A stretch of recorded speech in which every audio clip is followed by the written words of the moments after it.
Welcome to New York's #2 sports show. The Yankees go to Houston and they take 2 of 3. They win the rubber match. It was a series they honestly could have swept, but winning 2 out of 3, I'll take it. And now they head into a massive, biggest series of the season against the Toronto Blue Jays at Yankee Stadium. So it ends a successful road trip where, again, and we don't really look at it that way, right? You kind of group the Nationals series with the White Sox series, but the road trip did start in Chicago, ends in Houston. They win both series. And the Yankees, it had been a while. It had been a long time since they'd won a road series against a winning team. I think since technically against Kansas City in June. And the last time they had won a series against a team with an above 500 record was Seattle in July. So it had been a while. Like, they well documented the lack of success against good teams. And, the Yankees had actually done very well in Houston in the regular season. They had not lost in Houston since 2022.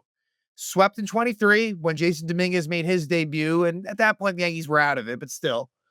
And then last season, Juan Soto's Yankee debut, first 4 games, they have a 4-game sweep in Houston. So there actually has been some relatively decent success in the regular season in Houston, but still a lot of good that came out of this. Very drama-filled series, and we'll talk about it mainly in games 2 and 3. That's really where the most of the discussion points will come from. Game 1 was a little bit more of just easy, non-stressful win for the Yanks, but they got good starting pitching the whole way through from Max Fried, Will Warren, and Carlos Rodón, which was great. Bullpen is a problem. Bullpen definitely had its struggles, and I think when you look at this team right now, that's probably their biggest weakness. Just very broadly, generally speaking. Not to say there aren't other individual things that you wish were better, but the Yankees now sit. Let's talk about the standings right here. The Yankees sit 3 games back of the Blue Jays, which is essentially 4 back because the Blue Jays have the tiebreaker. The Yankees have to at least win 2 of 3 in this series. Because if they lose, and right now, the Yankees have 22 games left on the season. So let's say they lost 2 of 3. That basically puts you needing to win 5 more games than the Blue Jays. And at that point, 19 games to go. That is not easy at all. At all. Whereas if you win 2 of 3, it's still not easy. You'd have to be 3 games better than the Blue Jays with 19 to go, but it's a lot more doable. If you somehow swept, now you're really talking. Now you're really, really talking about a situation where you are right there with Toronto. But this is a series for the Yankees where they're the ones that need to climb, towards the top.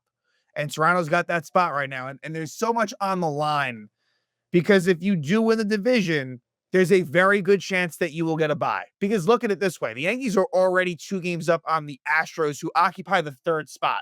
So presumably, if they were to pass the Blue Jays, there is a really good chance that they would get a top 2 spot. Maybe even 1, depending on what Detroit does. And the Yankees play Detroit after Toronto. So this homestand here is really, really going to tell a lot about where the Yankees end up in the postseason. So not only as far as just like the feel and the optics, but literally the numbers and the bracket. And so cautiously excited for what's to come in this Blue Jays series, but also I leave the Astros series feeling a little bit greedy and they could have swept.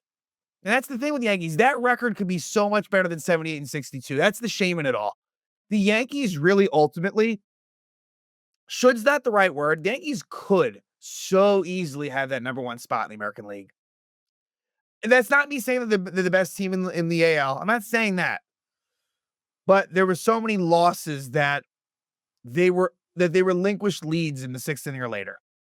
And that's what happened in game 2. But look, game 3, a similar thing almost happened and they won. But again, 3 back in the Blue Jays, essentially 4 with a really, really big 3-game set, which we'll preview after we discuss the Astros series.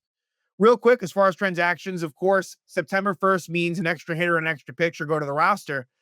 And so on the pitching side, Ryan Yarbrough was activated from the IL. He did not pitch in the series, but it's nice to have Yarbrough back. And, he probably won't be in too many high leverage situations, but at the same time, like, I think they trust him to the point where that could eventually happen, where a game is in the fifth or sixth inning and it's close and he's in there. Or if unfortunately a starter gets hurt, Yarbrough would be the guy that would fill that spot for sure. So he's versatile in that sense. On the hitter side, it was JC Escar that was recalled. And like I said a lot, with the structure of the team, having a third catcher makes a lot of sense. However, he didn't appear in any of the 3 games and was sent down after the game because in all likelihood, it means that Austin Slater will be back from the IL. Now, he won't start any of the games because Toronto's got 3 righty starters, but what could happen is the Yankees go with a more left-handed oriented lineup. The Blue Jays bring in a lefty, and then boom, Austin Slater is an option off the bench. And honestly, with Judge still not playing the outfield, it is nice for the Yankees to have an actual trained outfielder, not like a Jose Caballero, for example, who's who's really an infielder, or like Jason Dominguez, who is not good defensively out there. So Slater, who isn't like this defensive whiz by any means, but someone that can play the position, it's nice. So he'll take that spot. So let's go to game 1. And game 1 was just a really, really, really nice performance by Max Fried. More than nice. He goes 7 innings, only allowing 1 run. So that's big time stuff for Fried, who has turned a corner lately. And that's really, really important. And he went up against Framber Valdez. And the Yankees have done a good job against Valdez, which is great. So the line on Fried: wins to go to 15-5, 7 innings, 4 hits, 1 run, 3 walks, and 5 strikeouts. For Framber Valdez, loses to go to 12-8, 5 innings, 8 hits, 6 runs, 1 walk, and 8 strikeouts. And the big blow of the game, yet again, Trent Grisham with a grand slam. That was the play of this one. Like Grisham yet again finds a way to being one of the top performers in this series, and what has just been an absolutely magical year for Trent Grisham, who by the end of the series, sneak preview, hits his 30th home run of the year, good for his 100th of his career. So he has hit 30% of his career home runs in this season, which is just awfully impressive. So as far as the lineup goes, against the lefty, of course, you have Goldschmidt leading off. That makes sense. Ben Rice on the bench. And actually, this was a series where Austin Wells caught all 3 games. So, something to think about. And another thing as well, Giancarlo Stanton started in left field in all 3 games. And I think in the case of Stanton, I think that, especially with a day game after a night game in the Blue Jays series, he will probably, I think the way it's going to go down, and I guess I'm looking ahead a little bit, is I think he's got really good numbers versus Gausman. I think he plays game 1 and then maybe they sit him against Scherzer. Not that he has bad numbers against Scherzer, he doesn't, but I think the way they'll go is I think that he'll get that start in game 1 and then sit game 2. At the very least, vice versa. So, and that's led to Jason Dominguez being on the bench. Like, again, his role has been very much diminished. But it was in this game, it was actually lefty hitters really delivering with power against Valdez. And this was where Caballero started not only over McMahon, but over Rosario, which is interesting. So it's one of those situations where I met Rosario's role on this team. It's not, it's not overly existent. Like, he exists, and I think there's going to be spots that he comes up in that are important, but like they decided to go with Caballero, who actually got ejected in this game, and then McMahon came in. But yeah, they went with Caballero instead of Rosario against the lefty Valdez. So the Yankees jump out to the early lead. 2nd inning, it's a 1-out single for Grisham, and then with a leadoff single for Grisham, and then with 1 out, Jazz Chisholm Jr. with a home run. 27th home run of the year, gives the Yankees a 2-0 lead. And what's great there is, again, it's lefty-lefty. So Grisham with the hit, Chisholm Jr. with the home run, 2-0 Yanks. And the Astros did not really play smart baseball. There was a couple of bunts that made no sense. And Fried walks Mauricio Dubon and hits Cesar Salazar, the backup catcher for the Astros, lefty. So not a good job by Fried, but then Jeremy Pena bunts.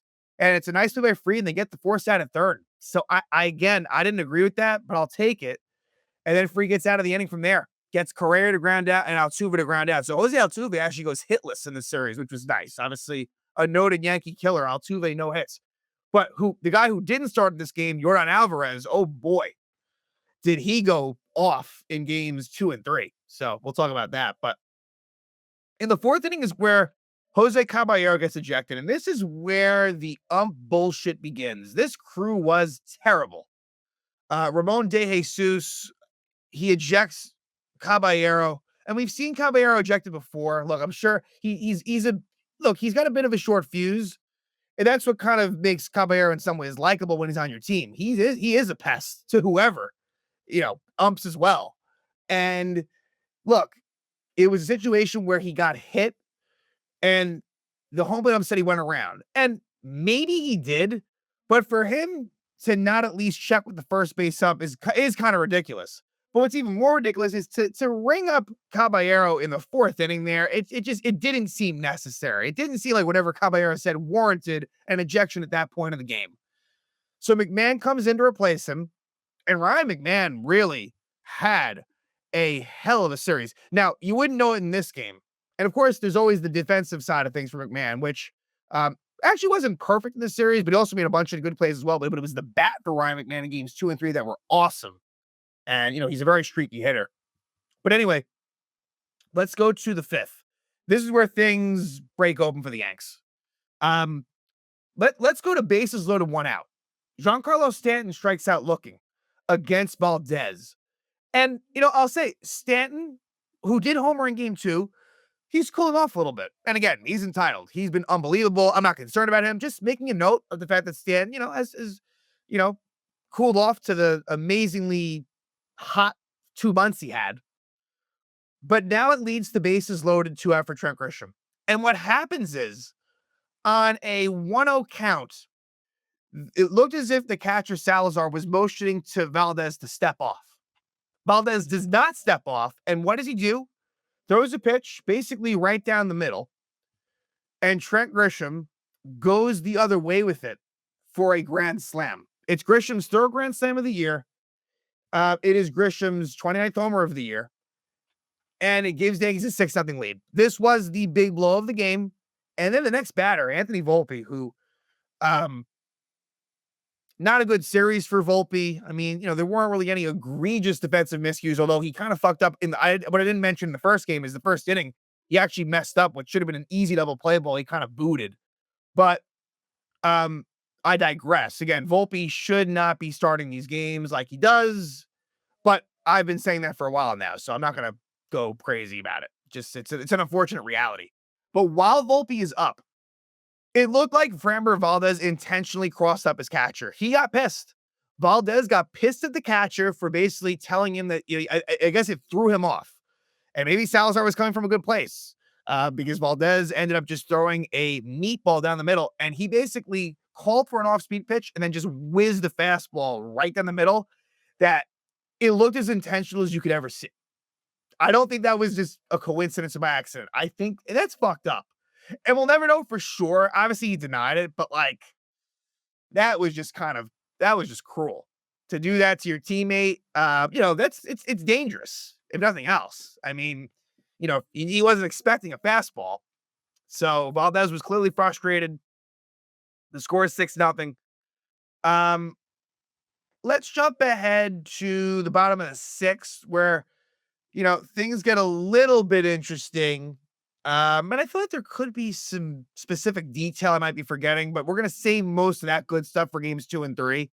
There was an RBI ground out by Yainer Diaz to make it 6-1. Bottom of the 7th, Dominguez comes in to replace Stanton defensively again. That wouldn't have been if Caballero was still in the game, it wouldn't have been Dominguez. What they would have done is they would have probably brought McMahon in and then moved Caballero out to the outfield. But it's another first and second no-out spot, and Salazar's bunting down 6-1, I guess, for a hit.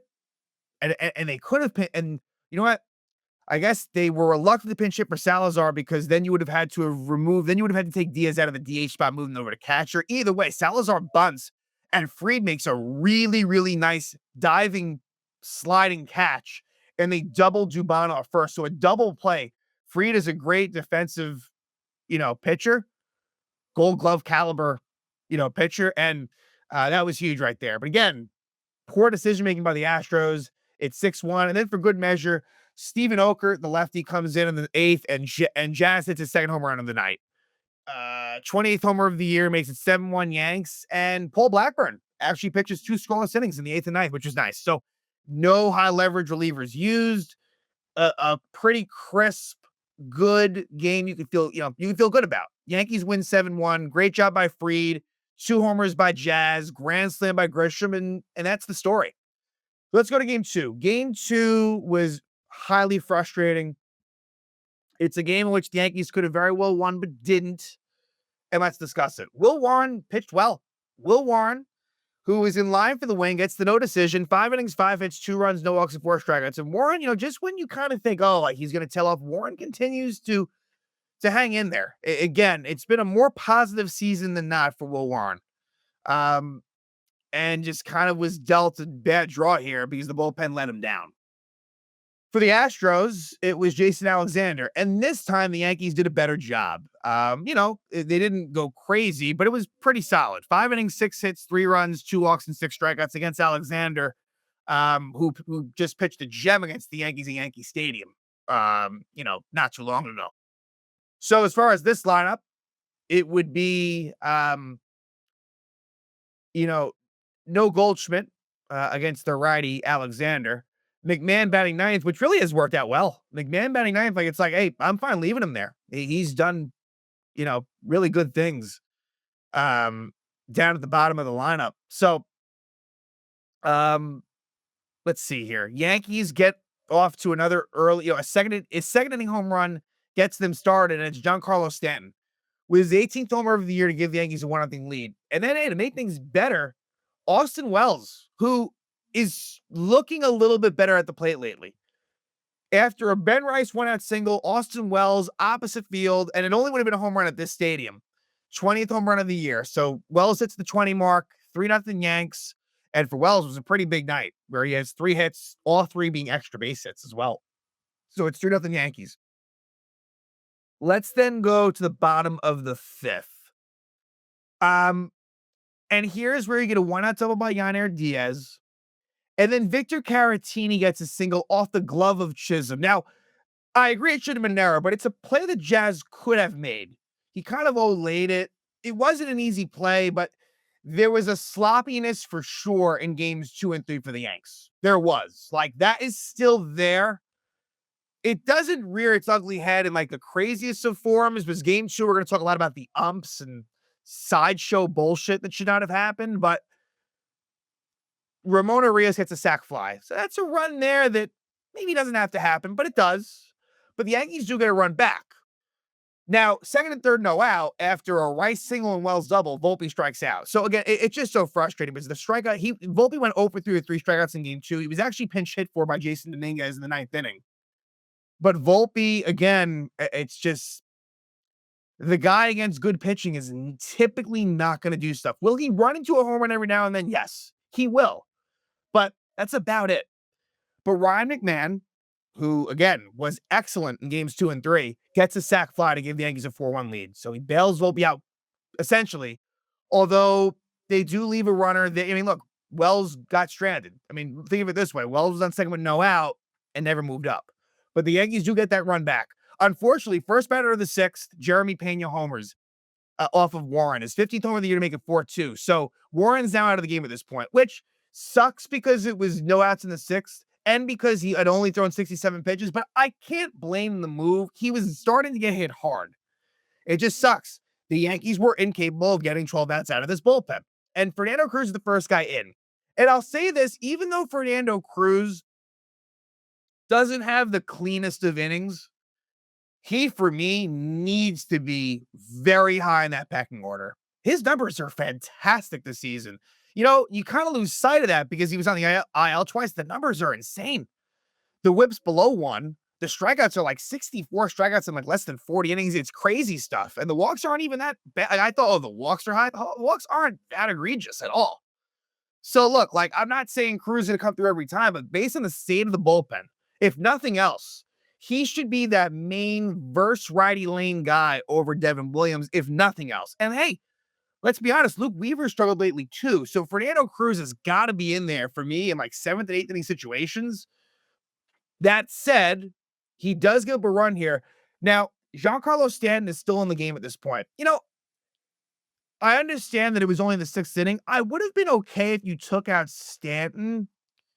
Because at this point, you had the option of going with like Caballero in the outfield. You could have done that. So I wouldn't have had a crazy problem. Although, look, then I would have gotten upset if you needed Stanton's bat. So it's not an easy decision. But Stanton, for really the first time, you kind of see the negative of Stanton in the outfield. And Yordan Alvarez hits a line drive in his direction that I think is, like, if Cody Bellinger's over there, I think that's caught. It's a double, and then it's a wild pitch by Cruz, which really could have been a pass ball for Wells. And again, too much of that as well. Like the wild pitch pass ball stuff, that needs to be kept in check too. And then not a great decision by Ryan McMahon. Jose Altuve gets an RBI ground out. I got to be honest with you. McMahon had Yordan Alvarez dead to rights out at home. If I were him, I would have tried to go for that out at home. Now, it's one thing if it's like the eighth or ninth inning and you say, you know what, fuck it. Let's just get the out at first. Let it be a one-score game and deal with it. It was only the sixth inning. So if you're an Astro fan, you're feeling pretty good. All right, like RBI ground out, we'll take it 4-3. So again, not a great sequence there between Stanton, the wild pitch pass ball situation, and then McMahon. It's 4-3. But Cruz would get out of the inning with the lead. Bottom of the seventh, Luke Weaver comes on. And this is where the umpiring stuff really starts to rear its ugly head with Brian Walsh behind the plate. Brian Walsh ends up becoming a very big discussion point in this game and in general, and the third game as well. It looks as if Luke Weaver is maybe gonna, get out. Lead off single by Victor Caratini, but then he gets two outs, and Jeremy Pena's up, and Jeremy Pena with a 1-1 count takes a ball that should have been a strike. And so what should have been 1-2 becomes 2-1, and then Weaver walks Pena. Now look, Weaver still can't walk him, but that's a huge difference. And then Yordan Alvarez hits a game-tying RBI single to left where Stanton does not make a great throw home. He had a chance to get Jacob Milton out at the plate, but the throw's offline, and the Astros tied at 4. So Luke Weaver comes in and can't keep the lead. And Weaver for a while had been really good, but now lately here, it's been a bit of a struggle. But he is able to end the inning tied at 4. Now let's go to the bottom of the eighth with Devin Williams. And I understand fans being upset, but let's be honest for a second here. With Cruz and Weaver already in the game, and Tim Hill being a lefty specialist, right? That's a very specific niche situation. And this is a righty lane. I don't like Devin Williams at all. I don't trust Devin Williams at all. But Camilo Doval's been straight trash since he's been a Yankee, and Mark Leiter Jr. has not been good. Like, I want Mark Leiter Jr. to do well, but like, he has not been great at all. So, could you make the argument by the end of the inning to go to Bednar? Yeah, you could. I don't have a problem with that, but it's still tied. Like there's still a ways to go there. And it's the bottom of the eighth. So, to me, that's a little bit of second guessing. But Devin Williams does himself no favors by giving up a leadoff double to Carlos Correa. But then he gets squeezed in the Jesus Sanchez at bat. There was 2 pitches that should have been called strikes that were balls, and ultimately he walks Sanchez. But then he strikes out Yainer Diaz, but then he walks Christian Walker. And it was, look, that was a situation where the pitches were correctly called, but they were close. But then he strikes out Ramon Arias. So it's kind of a bit of a roller coaster. And Williams has a chance to get out of it, and then walks up Taylor Trammell. And Taylor Trammell, who was on the Yankees briefly last year, he hit that home run off of the game I went to, actually, against the Astros in August. Trammell home run off of Williams. And he starts out 2-0 against Trammell, but then the 2-0 pitch should have been a strike, but was called a ball. Then Williams gets a strike to make it 3-1, and ultimately he walks him. On actually what that could have been a strike as well. So Brian Walsh went from being like this pitcher's ump to just fucking squeezing the fuck out of Devin Williams. And Williams And now it's 5-4 Astros. Williams gets ejected. Williams gets ejected. Boone gets ejected. Um, and then Camilo Duvall implodes. Single for Jeremy Pena to make it 6-4. A balk, which didn't have to be called, but was. Although I think Duvall is known for balks. Makes it 7-4. And then a wild pitch by Duvall makes it 8-4. Like, again, Camilo Duvall's been terrible. So if he could have kept it at 5-4, maybe they come back. But now it's 8-4. So that was the inning where things imploded for Devin Williams, the Brian Walsh situation, and it gets worse with Walsh. There is so much. This is so many talking points from this series. Let's go to the ninth, where it looks like the Yankees are going to go down easily, but not so fast. Brian Abreu comes in. Now, keep in mind, Josh Hader's on the IL at this point. Dominguez pinch hits, grounds out. Ryan McMahon singles, and then Grisham strikes out. But Judge singles, and then Cody Bellinger with a 3-run homer hits his 27th of the year to make it 8-7. So now the Yankees are down by 1, and it brings up Jazz Chisholm Jr. as the tying run. And what happens? It should have been ball 4, but an outside pitch is called strike 3 by Brian Walsh. So after everything that had already gone wrong, after all of the bad calls that he had made against the Yankees, he does it again, this time in favor of the pitcher, and Jazz was pissed. And ultimately, the Yankees lose 8-7.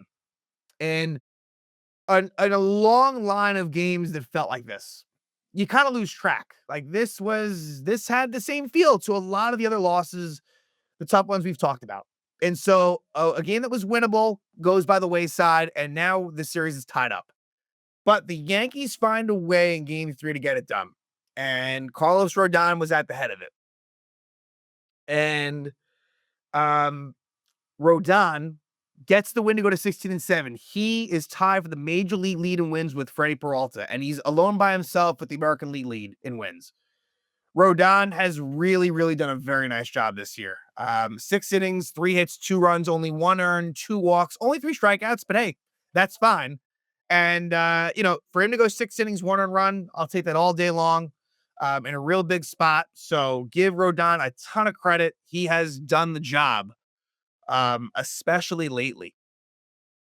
For the Astros, Christian Javier loses to go to 1-2. He did not pitch particularly well. 4 1/3 innings, 6 hits, 4 runs, 3 walks, and 4 strikeouts. That was good because Javier's had a lot of success against the Yankees in the past, so that was good to see. Yet again, the Yankees take that second inning lead, and this time it's a 2-out rally. Wells walk, Volpe single. So I believe it was the one hit that Volpe had this series. And then Ryan McMahon, who, again, is turning it around lately at the plate, gets an RBI single to make it 1-0 Yanks. Bottom of the third, and I'll mention that there was a missed catch error by Ben Rice in the second that ultimately does not lead to a run, but I want to mention it because it kind of comes back around later again. Yordan Alvarez homers. So Yordan Alvarez's 5th home run of the season, the third inning tied up at 1. Yordan had 8 hits in the 2 games, 4 hits in game 2, 4 hits in game 3. They could not get him out. So that tends to be a thing, right? Whether it's Altuve, and it wasn't this series, or Correa, or Alvarez, or Bregman, like some of these guys just go on absolute heaters against the Yankees. It feels that way, at least. And it ties it up at 1. Now let's go to the 4th, where Jazz has to leave the game. And this is where, he hurt one knee earlier in the game. And then again, Altuve tries to, steal second, gets thrown out by Wells. Altuve's helmet knocks into Jazz's knee. So it's actually contusion in both knees. Think he's going to be okay. Now, I don't know if he's going to play game 1 against Toronto. They may go the cautious route, but it does seem as if he'll be all right, which is nice. But again, it doesn't mean he's necessarily going to play the first game against Toronto, which would suck. I would like to have been there. And he just didn't look right. Like, he stayed in and struck out, and he looked very, very, it was walking gingerly, to say the least. So he takes himself out of the game. Caballero comes in to replace him at second. Top of the 5th is where the Yankees score 3 runs. And it's Ryan McMahon with a very impressive home run. 19th homer of the year, 3rd as a Yankee. This was like to the left side of center field. A very impressive shot for Ryan McMahon, 410 feet. So that's the type of power that he possesses. And then the Yankees get a bit of a rally going, which leads to Cody Bellinger with the bases loaded getting an RBI single to make it 3-1. They bring in Angel De Los Santos, the former Yankee, not Yuri, Angel. He strikes out Giancarlo Stanton. Again, Stanton, had some struggles this series. And then Jose Caballero walks on a violation where De Los Santos was warned. It was where he wasn't engaged. Caballero was not looking at De Los Santos, and De Los Santos got ready. He can't do that. He got ready too soon. So a nice sort of gamesmanship by Caballero, kind of more just De Los Santos jumping the gun, and it makes it 4-1 on the bases on a walk. Bottom of the sixth is where things get a bit fucked up. Yordan Alvarez leadoff double, and then just a fucking ridiculous call by Brian Walsh, where Jose Altuve reaches on an error by Ryan McMahon. It was actually a catch. And on the transfer, he lost the ball. But Brian, and this is not a reviewable play, and they huddled up the umpires and they still kept the call the same. Brian Walsh, just is public enemy number one by Yankee fans as far as like umps go. He has got to be right now up there as the number one most hated. And there's pictures that surfaced of him I guess he grew up a Red Sox fan. Yeah, none of it looks good. And that was messed up.